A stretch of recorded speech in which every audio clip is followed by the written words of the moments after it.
Hello. Oh my God. It's Monday again. Can you believe it? Crazy. Crazy. We're already here, beginning of the week. It is Monday, May 13th. Oh my God. So this year is going by really fast. I hope everybody, all the moms out there, had a great Mother's Day. And if you are new here, my name is Jackie Baker. This is your weekly live dose of real estate reality. Thank you for being here. And this week, you saw the title. 76% of Americans feel that now is not the time to buy a house. What in the heck is going on? Well, we talk about this stuff every week. We talk about the market, and we're going to get into it. And let me just put my little banner up there. And this week, I have a great guest, a special guest. She is hailing from the Pennsylvania, actually Philadelphia area, and South Jersey. She does sell in South Jersey. So we got a little North versus South Jersey here tonight. So let's bring her on. This is Ms. Olga St. Pierre. Hello, Olga. How are you? Hey, Jackie. How are you? I'm good. I'm so glad you could join me. This is fun. I love having a little rivalry tonight. We got South Jersey in the house, although you're technically living in PA. But okay, so yeah. Philly, PA versus Jersey. Yeah, we got the Philly versus the PA versus Jersey thing. Yes, we do. For people who are watching from around the country. So there's this whole North Jersey versus South Jersey thing. And it's been this rivalry for I think since, the whole, the Taylor ham and pork roll, right? That whole, it's kind of stupid, to be honest with you, but people get a little, they get a little protective of their territory, whether you're in North Jersey or South Jersey. I don't care where you're from. We're all from Jersey. So that's how I feel. Anyway, I'm so glad you're here tonight. So, you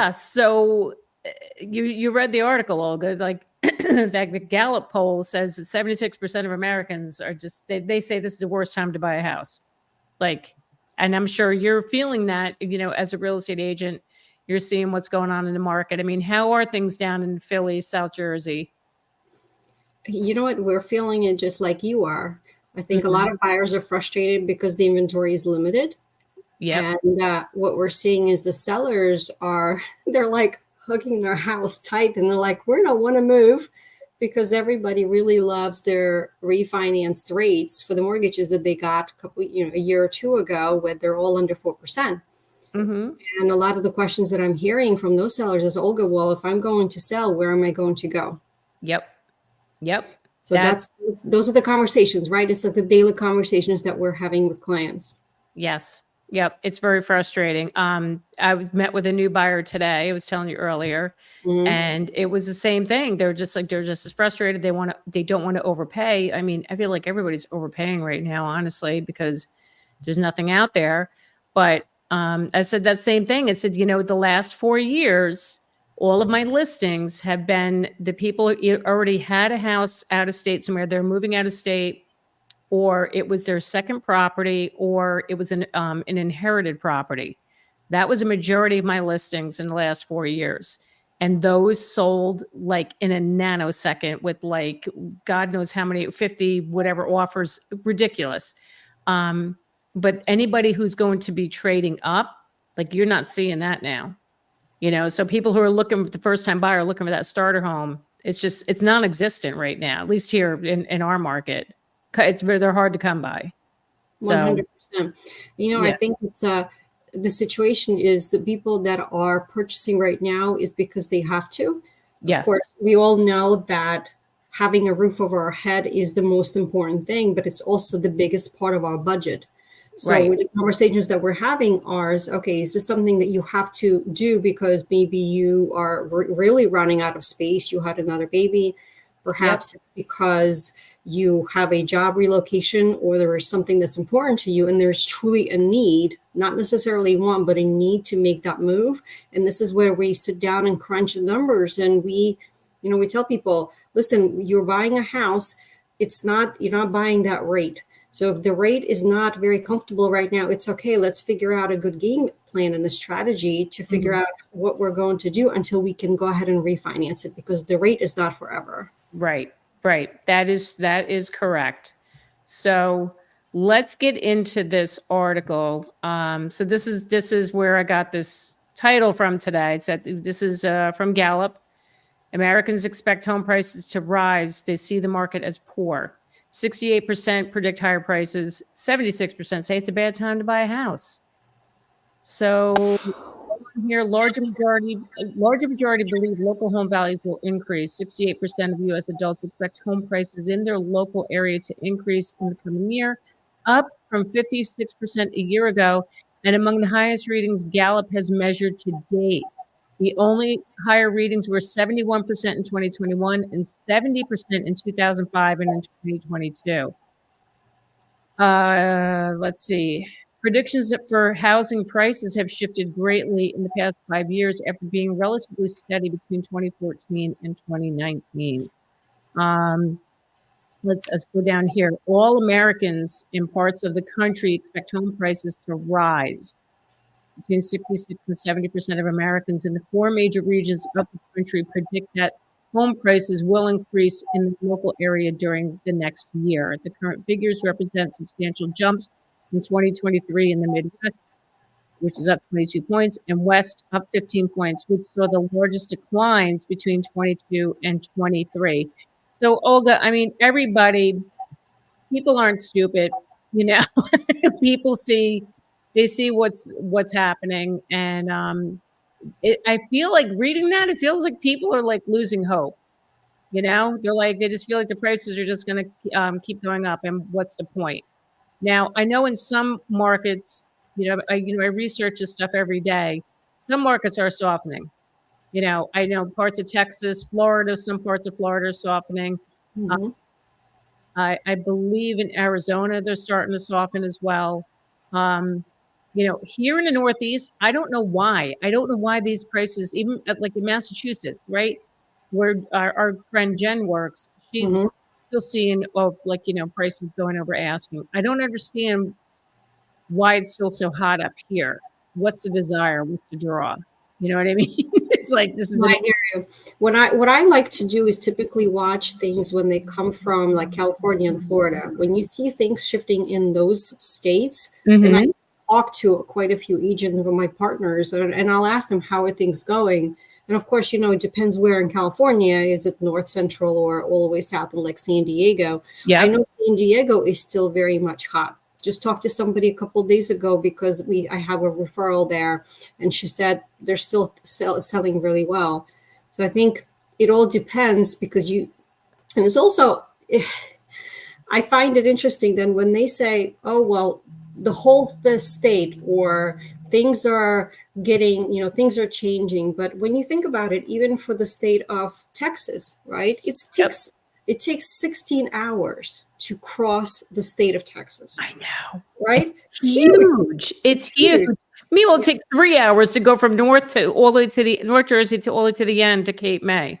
Isn't that crazy? It's crazy. So we think it's a lot for us, but if you're talking about the whole state of Texas, so if you were to go somewhere from like San Antonio up to Dallas, it's like going to almost like to a different country. It's very, very different. Yep. So it's hard to say when you try to lump 16 hours worth of driving in one thing and say, well, it's softening or things are changing, because it's going to be super different everywhere. Absolutely. Absolutely. Well, like last week I had Angie Ufamata on, and she's in the Austin market. And she said last week that parts in her markets, like certain towns, homes are sitting like for 70 days or more. I'm like, what? Yes. What? Like, oh my God, can we have a little bit of that here? I have a really good friend. One of my best friends lives in Austin. So we talk on a weekly basis, and we talk about, how about you give me your buyers, she tells me.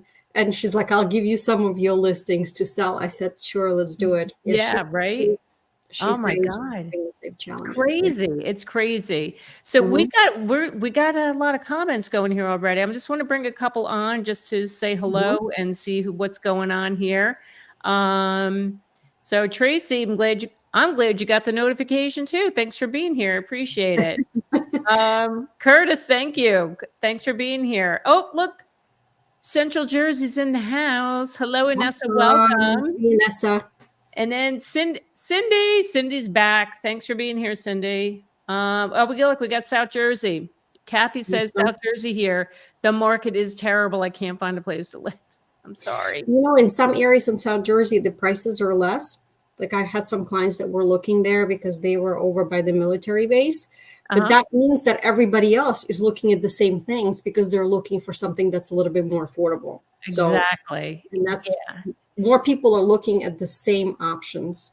Yep, I know. But now what's going to happen, Olga, is that now those prices are going to get jacked up because people are going to start overbidding on that.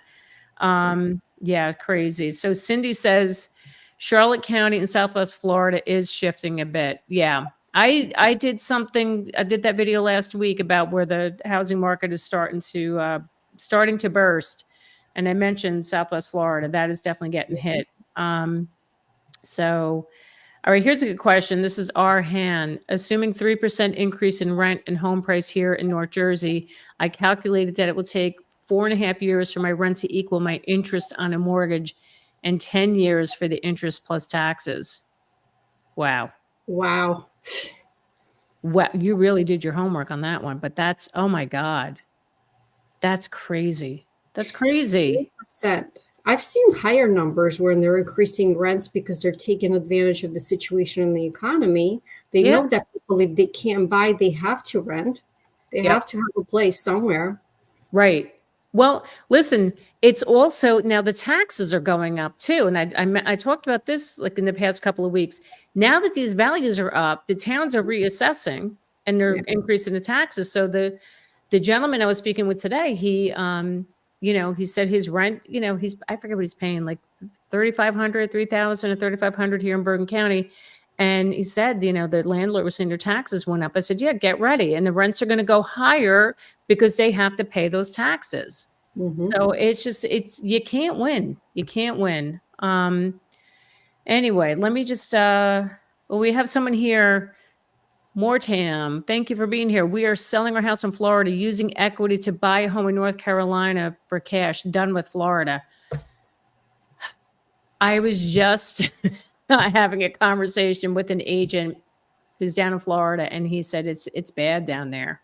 People are leaving. It's getting oversaturated. It's oversaturated and it's getting too expensive. People just can't afford it anymore because of the insurance and the HOA fees, all that stuff. It's just it's sad. It's really sad. 90. Hello, 90. Welcome back. Things are pretty bleak here in Vegas. Prices are still too high and the job market is rough. Oh my gosh. Isn't this amazing hearing the stories from around the country? It's like, we think we have it bad. And then like, oh, you too? Like, it's like, is there any good place in this country right now? Like, I don't know. It's crazy. So Super Luigi and Daisy, I don't know when houses were invented. Yeah, well, likely hundreds of millions of years ago by some life forms that wanted to shelter their own. Good one. That was a good one. That was a good one. Thanks for the comment. Oh my gosh. So I wanted to talk about rising prices. Now, again, I know people who are watching from around the country. I want to share something with everybody, which is really, you wouldn't think this in Jersey, but I found this. I'm like, I have to bring this up tonight. So look at the increase in prices. So in March of 2024, the New Jersey housing market prices were up 13.6% compared to last year. 13.6% in New Jersey. Like, I mean, Olga, would you ever think that, like, years ago, like when you were in this business, like many years ago, would you ever think you would see a year like that here in New Jersey where 13.6% prices are up? I mean, it's so hard. It's so hard to like imagine that.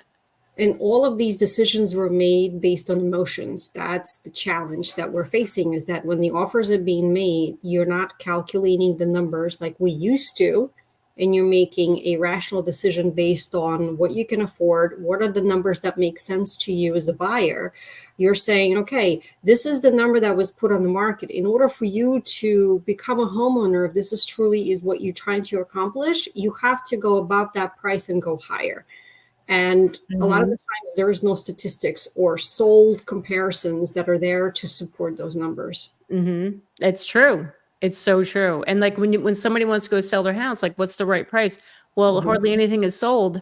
How do you make that decision? by, you got to go by something that may have sold like 6 months ago. Right. And it's, even the appraisers now, I think the appraisers are just appraising these properties at value, for the purchase price because there's nothing to compare them to.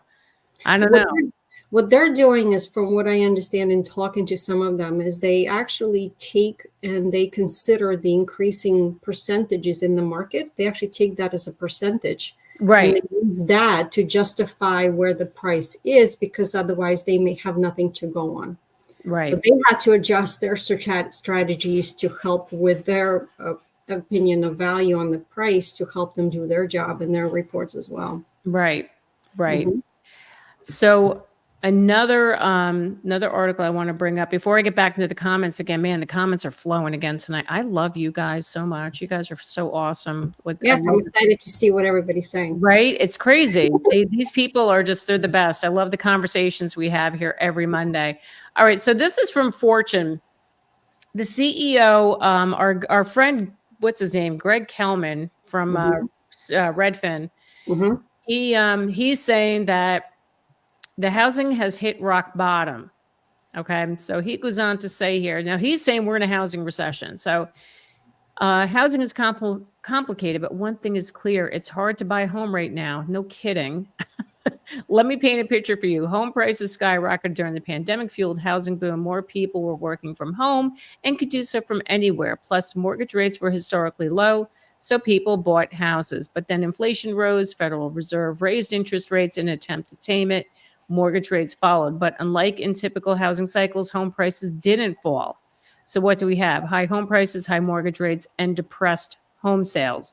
And it's even harder to buy a home if you've never owned one before, meaning mostly younger generations are being hit the hardest. The issue is that the correction hasn't been a correction. Prices are up 5%. And that's because interest rates rose so fast this time, and there hasn't been a recession. He continued, so the soft landing has been good for America overall, good obviously for the economy, but it's been bad for the housing market because it kept rates high. And that's why there isn't more inventory reaching the market. And that's why homes haven't become more affordable. Normally in a market like 2008, you see prices come down 30 to 50% and suddenly buyers are back in the game.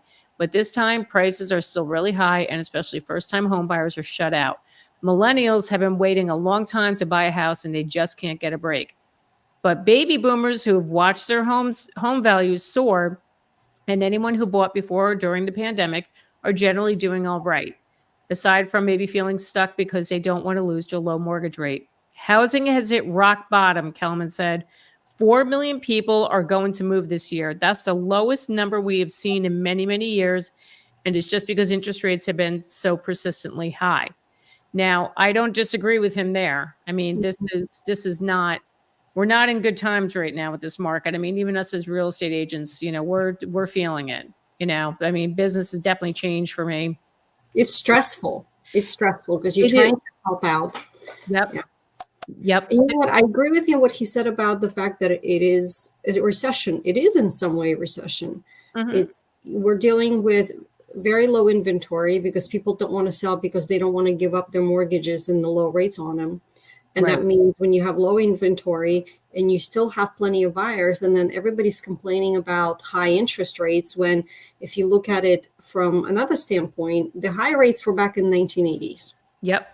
Right? That's when they were 12 and 14%. If you talk to the baby boomer generation, they're going to say, what, 6-7%? Please, that's nothing. I know. Right? That's what they say. But at the same time, they're the same ones who are sitting with, if they still have some mortgages, it could be maybe 3%, right? 3.5 or 4. And they're like, well, what am I going to do? Where am I going to go? Right. So we're having different types of conversations that say, listen, what if 49% of Americans have credit card debt, and nobody's talking about that. 49% of the people are paying between 20 and 25% interest rate on the credit card.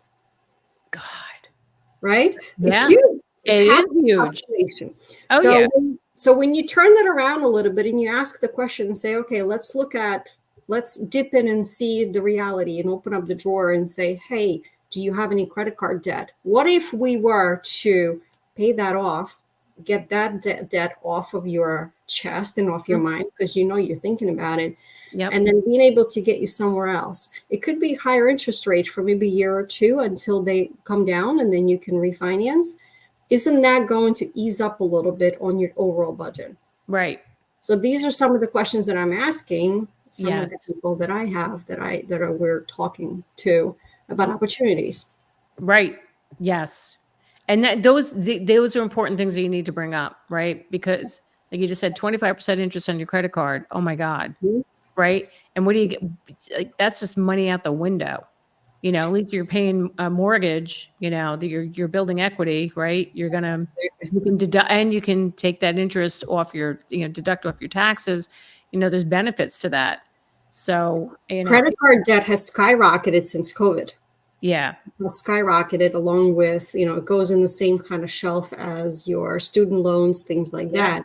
Yeah. But a lot of people are paying they're making minimum payments on their credit cards, which basically means you're paying the interest on the balance and you're never trying to even chunk away at that balance. Yep. So, yeah, it's, I'm sorry, Olga, oh my God, it just keeps going on. All the comments. I love it.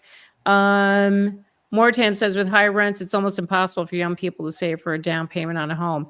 Very true. Listen, I have Gen Z kids. I have a soon to be 24-year-old. I fear for him. I don't know if he's ever going to be able to buy a home. I don't know if it's ever going to happen. I'm a millennial and have never owned a home and can't afford one either. Oh my God. I think the challenge is too is when their salaries and then they get their yearly reviews and then their salary goes up every year because of the cost of living adjustment. Right. The average there is about 3%. Just like, the adjustments when somebody who is retired getting Social Security, increases every year. So 3% salary increase, yet in New Jersey, the prices of home increased 13%. I know. So it's very hard to try and figure out and try to balance those glass balls, and place to live is one of the big rocks. So yeah, no, it's so true. It's so true. I'm glad you brought that up because you're right. The salaries are not catching up with the home prices. And then that leads to, are we going to be in a wave of foreclosures in the coming years? Because, people overextended, they bought these houses because they wanted it and needed it, whatever. And then, but they can't keep up with the payments. It's very, I don't know. It's just really scary. When this whole thing started going on, when the prices started going up and the bidding wars, I'm like, oh God, I don't know. I don't like the looks of this because how this is going to affect our future. If people can't make the money, to pay for these mortgages, I don't know. I don't know. Another point to kind of bring up is the fact of the home inspection contingencies. Is that a hot topic where you guys are? Okay. And appraisal contingencies too.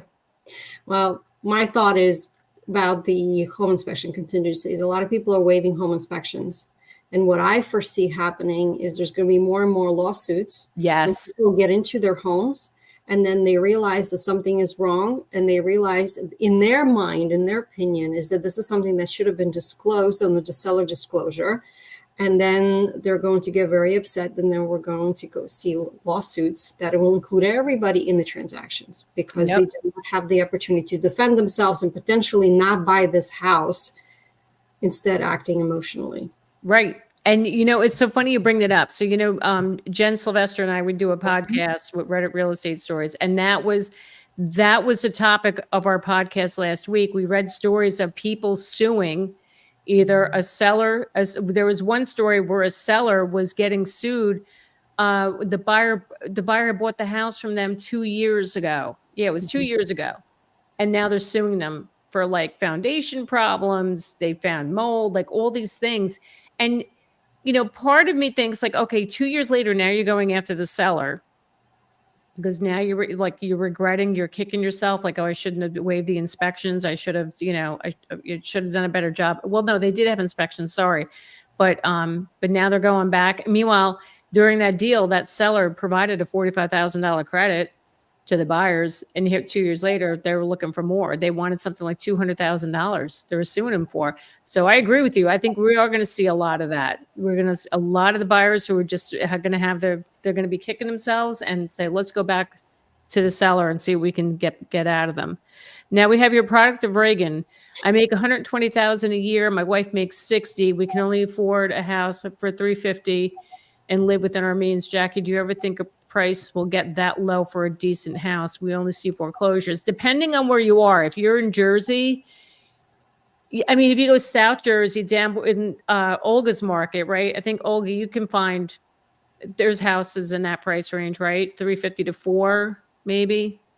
Yeah, you know what? I'm just looking just as a general big picture, and I don't have all the details from the viewer, but $180,000 salary is a pretty good salary to find something decent. So it could also be, remember, we always look at your debt to income percentage. So depending on what your obligations are that you have on a monthly basis. However, if you were to just look at it as a bigger picture, $180,000 salary is pretty good. It is good. It is good. But to get a house for $350, and so I'm not sure where this person is, but you know, if that's, you know, if you can do South Jersey, give Olga a call, because I'm sure you'll find something there. Definitely. So yeah, it's possible. Philadelphia. Yeah. And Philadelphia, Philly. Yeah, we'll talk about Philly later, about what's going on there, because I think it's product of Reagan. He says, I'm in New York. Okay, wait, hold on. What? Sorry. It's just, everyone's just commenting. I can't keep up with them. Okay, he's in New York. Okay, so if you're in New York, like New York State, if you go upstate New York, I'm sure you can find something decent. I know you're saying you're only finding foreclosures. You might have to just think outside the box and outside the area to find something a little more decent if you're only finding foreclosures. I know you probably didn't want to hear that, but Darren Buttery, thanks for being here, Darren. I just got my tax bill and my taxes went up 7% after they went up 7% the year before. Add that to the increases in home and car insurance, and I can see how people are priced out of their homes. Oh my God, 7% 2 years in a row? That's crazy. Oh my God. Yep. That's a lot. Yep. All right. We have another comment here. This is Curtis. Hey, Curtis, the market is ridiculous. My hometown of Santa Fe, New Mexico is unaffordable. Normal house is $600 to $700. The average income won't cover these mortgages. People are living in vans and shower in at 24-hour fitness. Oh my God. Wow. That's really disturbing. See, the word affordable, what does that mean nowadays when we're talking about affordability? It's a very challenging word to use because it's different for everybody in a different state. Yep. It's crazy. I know. It is crazy. God, that's really disturbing. Live your life. I think we will have to do like some other countries, pass our homes down to our kids for them to have a home. It might have to come down to that. William says, bad idea to waive home inspections. I agree with that 1,000,000%. You heard me. Everybody's heard me say this. I say it again and again. Do not waive your inspections. I don't care how bad you want that house. Bad. You can limit them. Do not waive them. You're asking for trouble. Myron. Hi, Myron. Thanks for being here. 35 years ago, I paid cash for my house and never married. My cat and I are happy and not planning to sell. And yes, I'm one of those terrible baby boomers. We're not saying you're terrible. Listen, I totally get it. You own your house outright, where are you going? If you don't have a desire to go anywhere, and then, stay where you are. And you know what, too? Many baby boomers are also holding on to their houses because for a lot of them, that is their whole retirement plan. Yep. They're saying, listen, I've got my Social Security that is coming, and then I have my savings. Everything is in my house. Mm-hmm. And to them, holding on to it also means like, okay, I'm protecting my retirement. Yep, that's a good point. Mm-hmm. And you should know because you're the expert on retirement, Olga. I am. Yeah. Mr. Angel 916, when rates were low, many homes had 200 plus bids per home. Of course, they took the cash offer. What am I to ask as a first-time buyer making $150 a year with no debt except my $52,000 car loan in California? Are you looking for like what, like how can you set yourself apart? Yeah, set yourself apart from the other. Listen, but I mean, rates were low. Right now, I'm sure you're not seeing 200 bids on a home with the rates where they are now. I'm sure there probably is multiple offers going on, but look, if you have a strong down payment, limit your inspections. What else can we do? I mean, and the appraisal thing, are you seeing this? As I said before, people are waiving appraisals up here. And it just blows my mind. And they don't care. They just do not care. They'll waive it.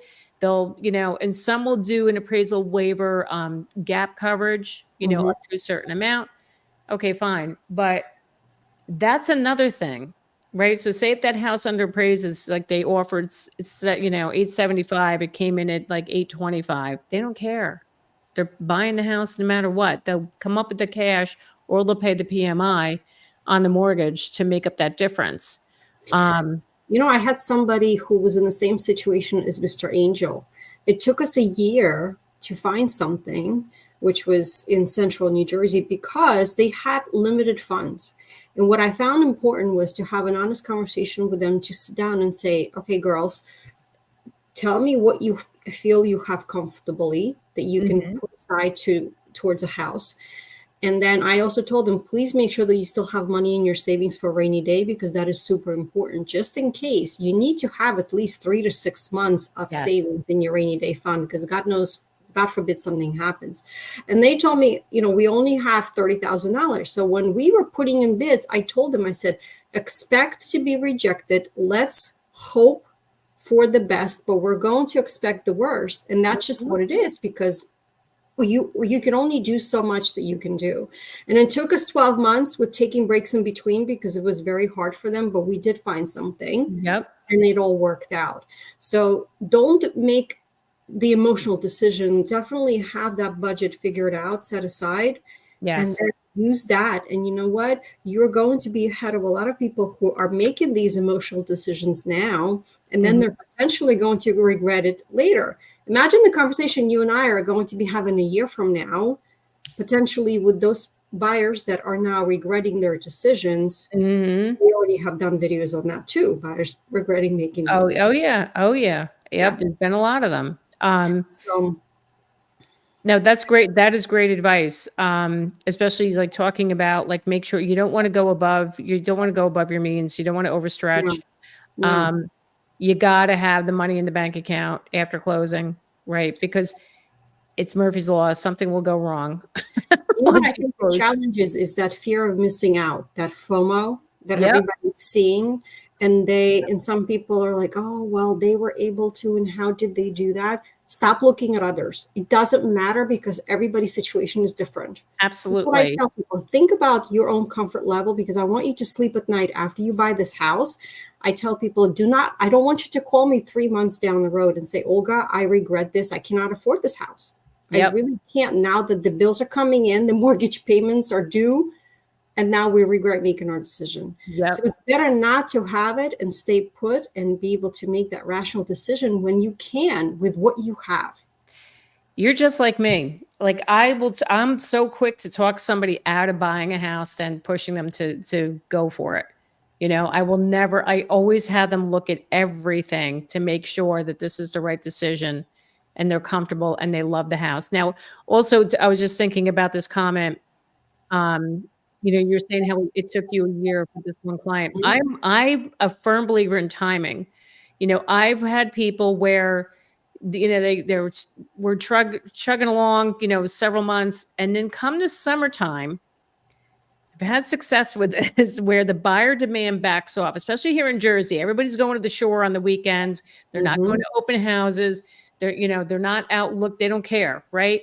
So those serious buyers, I feel like, have a better opportunity to land something in the summer or even in the winter too, like say around the holidays. But I have found those summer months when everybody's at the shore, that's your time to snag a house, and it's been successful. So I think it's all about timing, like to work with an agent in your market who really knows, like, you know, when does the market really slow down? When would be a good time to get in there when there's not as many people and you're not competing? So, and you know what? Those people found the house in December. Yeah. To your point, it was Yep. in I've December had that too. Yeah. Yep.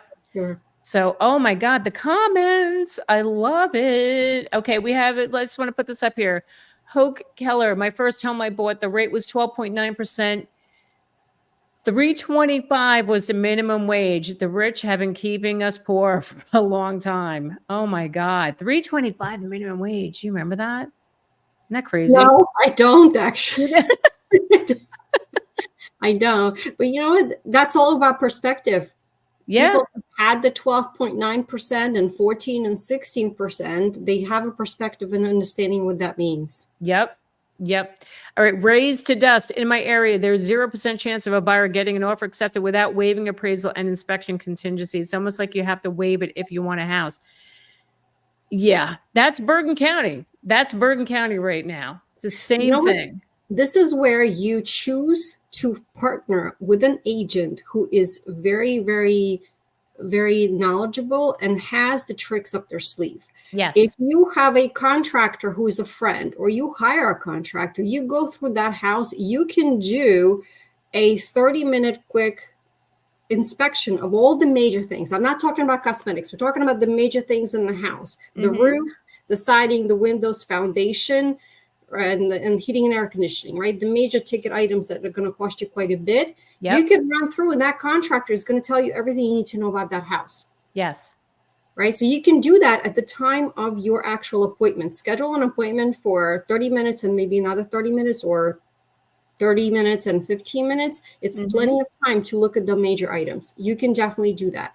You can take a picture. This is what I do for my clients. I take a picture of the serial number and the model number of the heating and air conditioning system. You can quite quickly figure out exactly how old the system is. You don't need to rely on anybody's words. You know exactly what it is. You can look at it and you can see whether it's older or newer and if it's in good condition or not. Yep. So that's one of the things that we can do, where you can hire a home inspection company to do a quick walk and talk with you at the time of the appointment to do the same thing. They're going to verbally tell you what they see.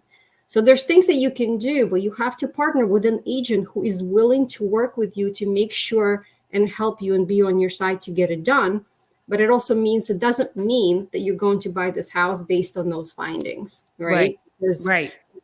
Yep. That's when you can say, you know what, that foundation looks iffy. I've talked people out and I told them, you know what, I don't want you to buy this house.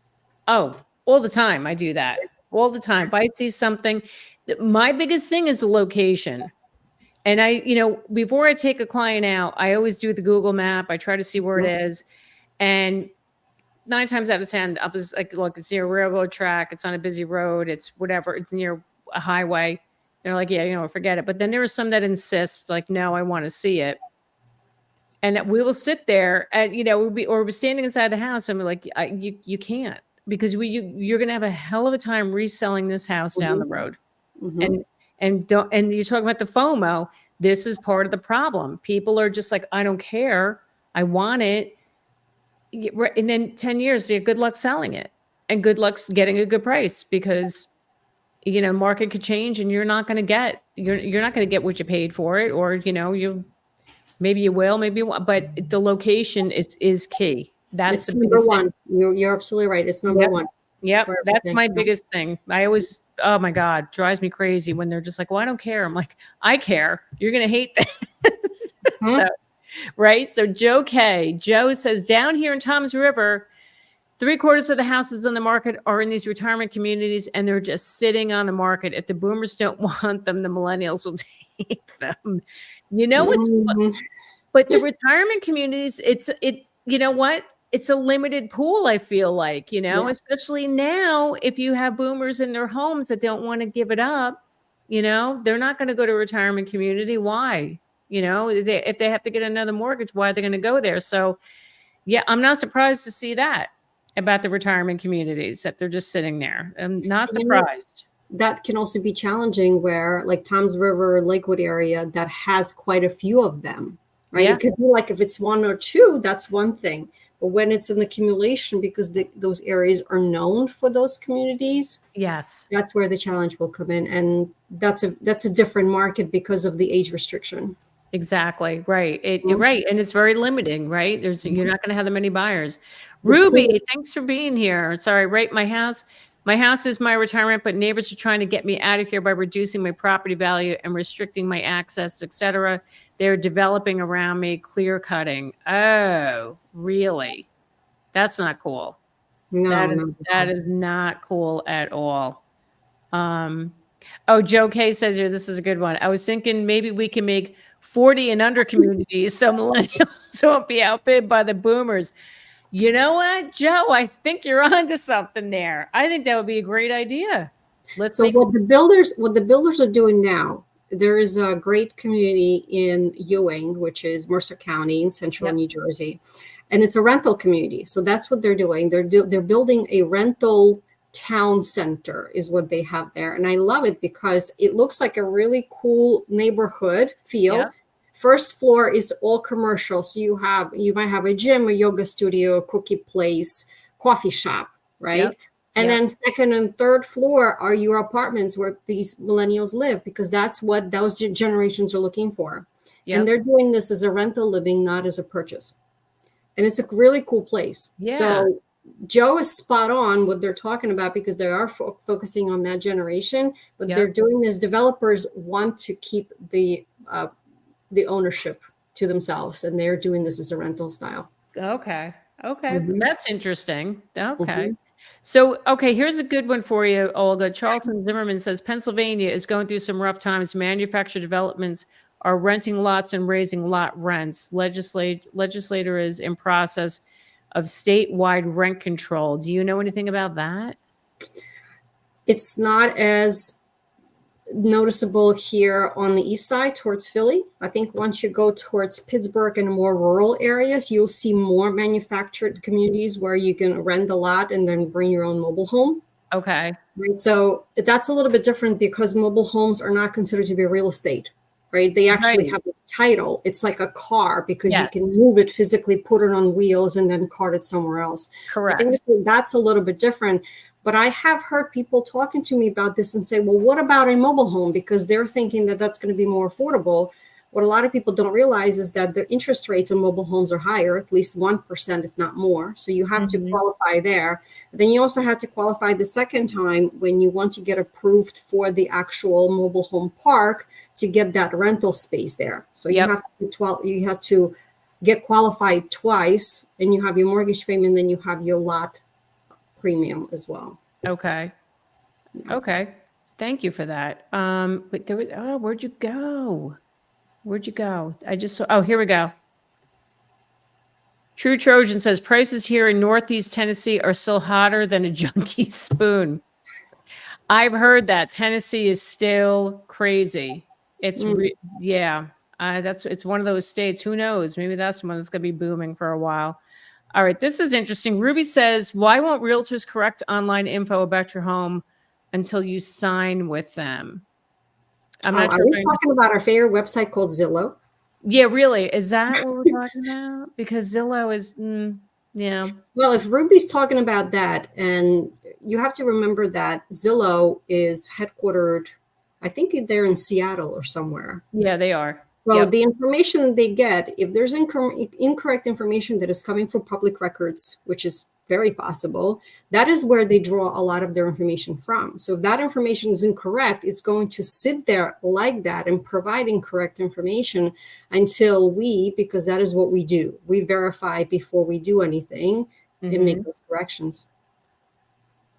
Okay. Sorry. I just saw somebody here from here we go.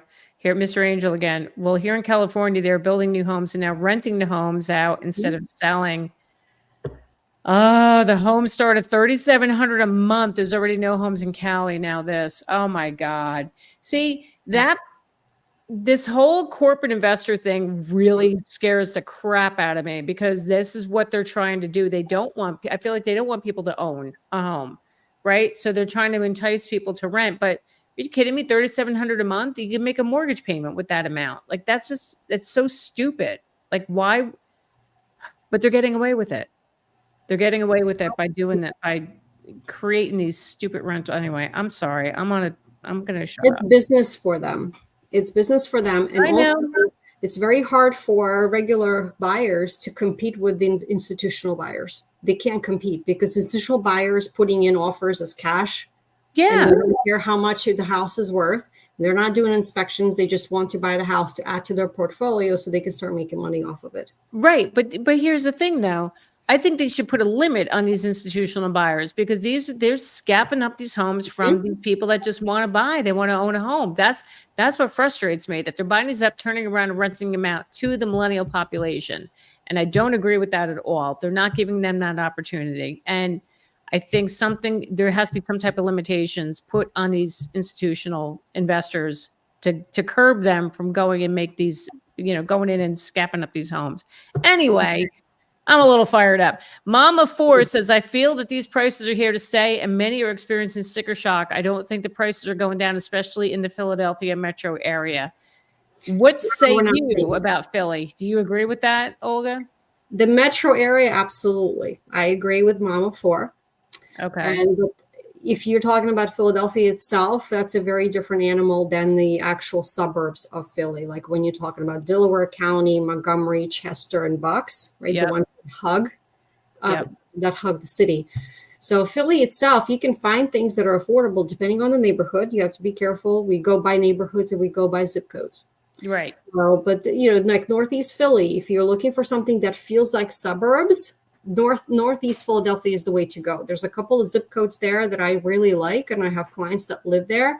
You have your own driveway, you can park easily, and it feels more like suburbs than the actual city. Nice. So for sure. Nice. Here we go here. Kelly Beans, do you have any good resources for someone completely fresh to buying a house? Like what actually is a mortgage? What is financing? There are a lot of words that seem to have specific meanings here. You know what? I recommend watch all of us, myself, Olga, like we provide a lot of educational videos here on YouTube. I did a live stream about a month or so ago about how to buy a home in today's market. You can go back and through my live stream videos and you can find that there. Yeah, there's a lot, but what I would recommend, connect with an agent in your local market, wherever you are, and sit down with them and say, explain this whole process to me. And then what they'll do is they'll pair you with a lender, a mortgage lender, and then the mortgage lenders. And there's a whole other slew of information there about financing and getting a mortgage. So there's a lot to learn.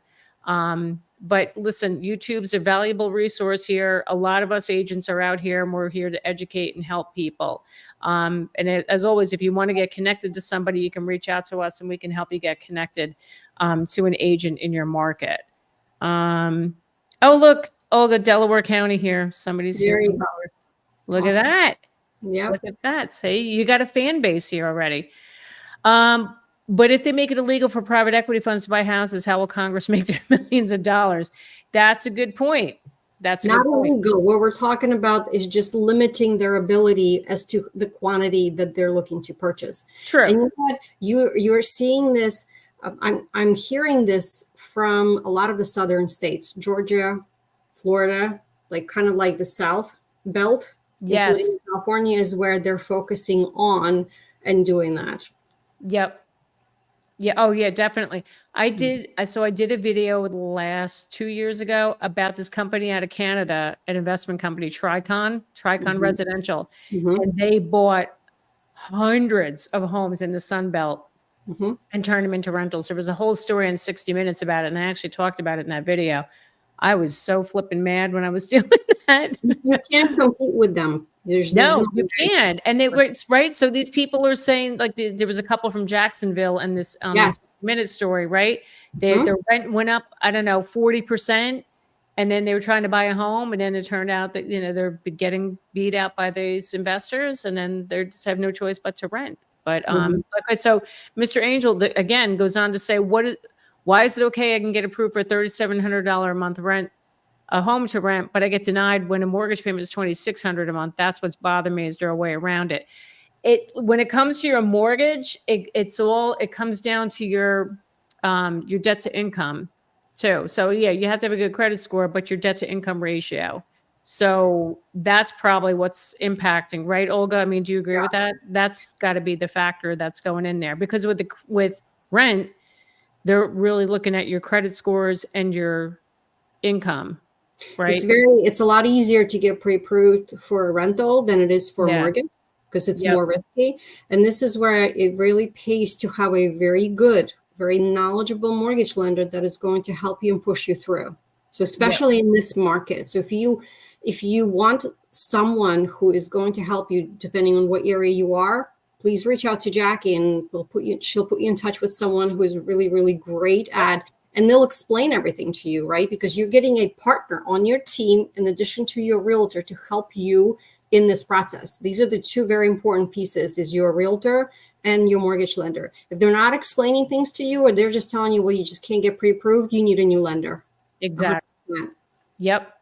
All right. So Olga, I wanted to share with everybody. Oh my God, it's almost an hour already. Disgusting. I love this. Oh, I'm having fun. Right? Good. Well, you're going to have to come back again, because this has been a lot of fun. So I did a poll this week, yesterday actually, asking my audience, what type of house would you like to buy? Would you do a fixer up, or would you do new construction? Now watch this. Can we all see this? Which would you prefer to buy? 70% said new construction, 30% said fixer upper. And what was really the comments on this, it's just some people are saying, like somebody says here, new construction, maybe not even allow for gas lines, whichever's cheapest at the time. 99 times out of 100, it's going to be fixer upper. It's interesting. You and I can probably talk for another hour. Yeah. On fixer uppers versus new construction. Are you a fan of new construction overall? How do you feel about it? Listen, there's a lot of benefits to it. I would stop sharing this. Hold on a minute. It's a little slow on the uptake here. I'm a fan of them, but it does depend on the builder too, right? Yeah. And I like them just because, you're walking into something brand new. You have a warranty. You have a 10-year warranty. Most builders will offer that. Like we bought new construction in Delaware, and we have a 10-year warranty on the house. So like on the outside, and I believe, no, it's all on the outside. The first year, everything was covered. So anything that broke, whatever, it was covered. For nowadays, from what I'm hearing, there's a lot of builders that are offering incentives. So as far as like they'll do a rate buy down, or they'll give you credit towards closing costs. If you're looking to buy now and there's builders offering incentives, that's a benefit too. I like that. I don't know. Like I'm kind of torn, to be honest with you, because then if you buy a pre-existing home, right, someone that's been around for a while, you're gonna, I don't know, you can make it your own. Like sometimes under new construction, you can't get the finishes that you want, and then you're going to have to add on to it anyway. I don't know. My gut, I would say I would probably lean towards new. I did a video on new construction because I talked to a couple of former salespeople for a couple of different builder companies. By the way, you still have the share up. Yeah, let me get that. Thank you. And most of the time, the stuff, if you want to talk about it for a few minutes, but most of the time the stuff in new construction starts breaking after years up. So the first year, it's nothing major. It's like small cracks, but the major things are starting to happen in like years 3 and 5, and that's on the homeowner.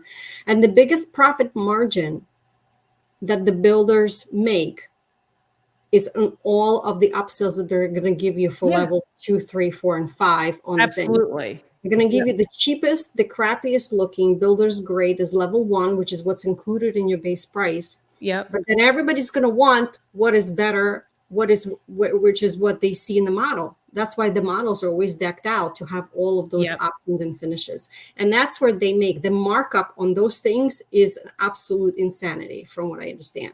So some of the advice that I've heard from some of these former salespeople is they said that get the square footage that you need, the max that you want, that is worth paying for, because then once you have that space, you can do everything with it.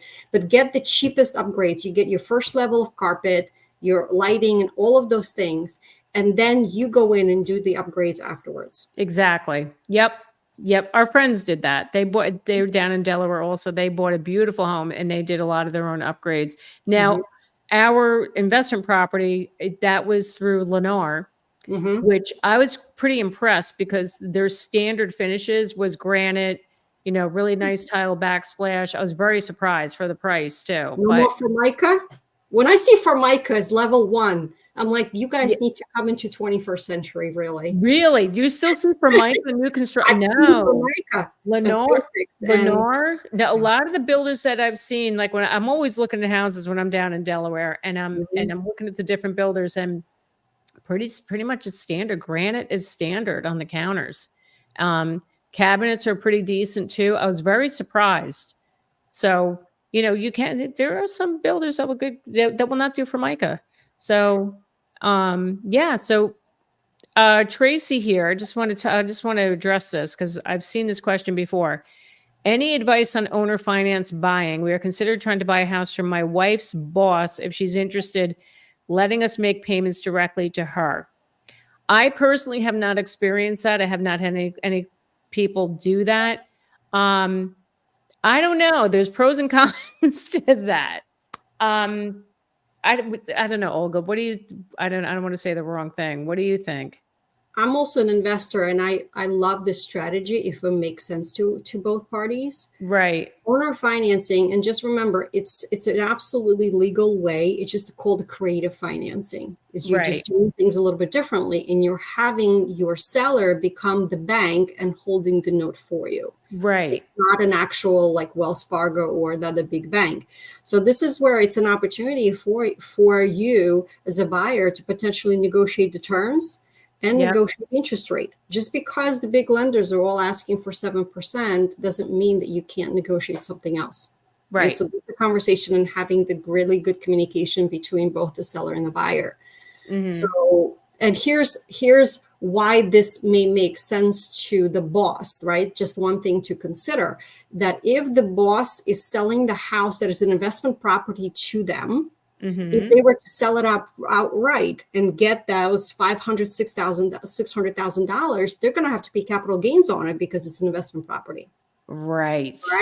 But if you do it as a creative financing, they don't get that full amount, which means that they're not going to have capital gains. They're only going to be paying taxes on the amount that they get of the 12 payments for that year. So there's a benefit of doing that for both sides. It just depends on the circumstances, but it could be a good strategy. Okay. All right. That's good to know. Thank you for that. Let me see here. I want to just go through. There are so many questions. Bob says hello, Jackie. I know. Hi, Bob. Bob's always here. That's why I had to put him up. Okay. Want to hear more about Delaware? Have been working with Ryan Homes.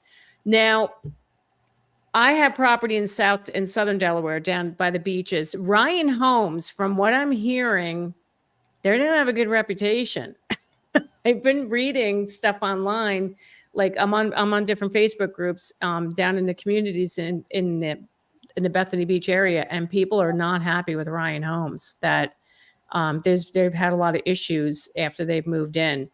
So, Nick, I don't know where in Delaware you're looking, but I've not. This is just what I've been reading. Some people may have a better experience, but have you heard anything about Ryan? Maybe Nick can talk to the neighbors. If you are already in the community that has like a phase 1 or 2 already built, and let's say you're going in to buy something that's in the community that's already established, go talk to the neighbors. The neighbors will tell you everything you need to know. Yeah. And if there's things that good and bad, they'll tell you. I think that's a good strategy. Right. Cindy says, have you done a video on your experience with Lennar? No, I have not. I think down the road I'm planning on talking about the new construction, since I did that video about never buy these types of houses or homes, whatever. I think I want to talk about like maybe new construction versus buying old. I'm getting a lot of questions about that, and I think people want to they want to know. They're inquiring minds. Let's see here. Derpler, I have to live in an expensive city to make money with my career. Would it be worth buying something now? 15 years before I want to move somewhere for retirement. Wait, would it be worth it to buy something now?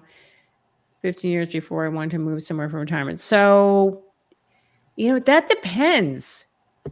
The question is, do you plan on holding on to that home for the next 15 years? Right. If you're planning on holding on to it for 15 years, yeah, you're going to make some money on it. If it was just for a few years, I would say, no, don't do that.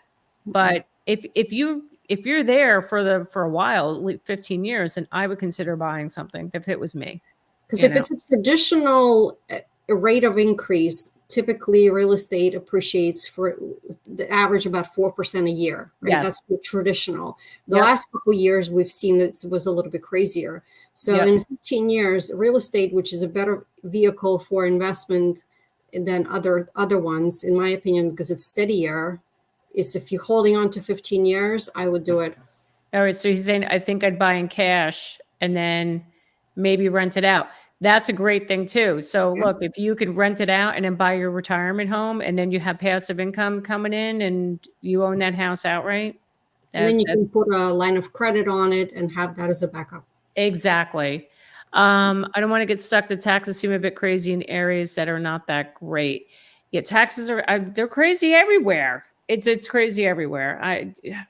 But you know what? We've been talking about New Jersey taxes, which is in the top 10 in the country for the most expensive property taxes. We're still I thought we were like number one. Are we number one still, or do we actually move down the list? Maybe, but it's in the top 5. I'd say top 5. But there are still affordable places that you can find to live here. And there are some places that are very nice that don't have the exorbitant property taxes. So I'm a big believer that, yes, you can find a good place. Don't lump everything in one together. There's places available for sure. Exactly. So Nora, this is a great question. Do you think the 2024 election will disrupt the market significantly? I don't know. I have an answer to that. What's your answer, Oliver? Tell us. I actually just did a research and I did a video on that because I was curious about that. Because people are always telling me, well, I'm just going to wait because I don't know what's going to happen with the election, right? 100%. And here's what I can tell you is that, first of all, what we know for sure is that the effects of the election, you're not going to feel them until probably about 6 months from November, so mid of 2025. So that's number one. Number two, there were studies that were done, and I can send you the link to the articles that I read, as well as the research that actually proved that most of the elections do not have any effects on the markets. It's the other events that happen. For example, when COVID hit, 9/11. So the historical events that have disrupted the economy had the bigger impact on the market, but not the elections. Interesting. And I'm glad you brought that up because I had somebody on, it was a year ago, I think it was last spring, this guy, Peter from California, and he said he did research and found that typically the housing market is pretty strong right after the election, right? So you're saying like about 6 months after the election. I think right now there's pent up buyers, pent up sellers, and they're just waiting to see what happens. And you're right. It's all going to go back to normal. I don't think anything's going to crash. I don't think anything's going to, if anything, maybe if they bring the rates back down to a more balanced number, like 5% in the 5 range, maybe it will go back to resume some normalcy and get a balanced market come 2025. That's my hope. But I think the fear of what's going on in the world right now and the uncertainty of the election outcome, this is what's forcing people to stay put. So, well, I always suggest to people, let's focus on what we can control. We cannot control the world events. We cannot control the election or what's happening, but let's focus on the things that you can control, which is trying to figure out and make a decision on what your actions are going to be based on your personal circumstances. That's right. God, this was great. I so appreciate you being here, Olga. This was awesome tonight. So Nick wants to know, I didn't catch the other contributor's name and channel, so I'm glad you asked because I'm about to share that with everybody. So if you guys want to, if you're in the Philly area, South Jersey, here is Olga's channel. Olga St. Pierre, here she is. Retire and live well. So she's got an awesome channel, great content. I highly recommend you check her out. She's got information on here for the New Jersey beaches, McGuire Air Force Base, your PCSing, all this great stuff, and also retirement information. So definitely check her out on her channel. Give her a visit. And I also wanted to just, I got to do my shameless plug like I do every week, and you all just have to deal with it. So shameless plug from our podcast. Me and Jen Sylvester have our podcast. I'm so glad you guys started that. I can't wait to tune in. Oh, it's awesome. Thank you so much. Where did we go? I had it up here. Where is it? Hold on. Is this it? No, that's not it. Okay, guys, I screwed up. Oh, here it is. Sorry. I'm like, you know what? It's late. It's past my bedtime. I got to, hold on a minute. Oh my God. I need a producer. As I say, I need an Eddie like Christina has. Oh my word. Here it is. Sorry, guys. Thanks for your patience. Here it is. Reddit Real Estate Disasters. This is our podcast. Me and Jen Sylvester. We share all these like really crazy stories from Reddit, people's real estate experiences. It's a learning experience too. We share our comments and opinions on how we would have handled these things, how we would have handled those experiences with these people if we were there. Because we're always trying to save the world, me and Jen. So this is going to be like, it's going to be a never-ending source of. Yeah. Right. And then really quick, if you guys are looking for a real estate agent in your area, please go to my website. This is my site right here. You go down to the bottom, you click on the form here, you fill out this form, submit it. I will get back to you within 24 hours and I'll get you connected with an agent in your area. So thank you so much, Olga. This was so much fun. Oh my God, we went just over an hour. This is amazing. I appreciate you being here. And everybody, come back next week. I'm going to have more good stuff to talk about like I always do. So there's always stuff to talk about. There's always stuff, especially with real estate. There's always stuff to talk about. So 100%. Yes. Awesome. Olga, thank you so much. Everybody, you all have a wonderful week and we'll see you next Monday night. Have a good one. Bye, everybody.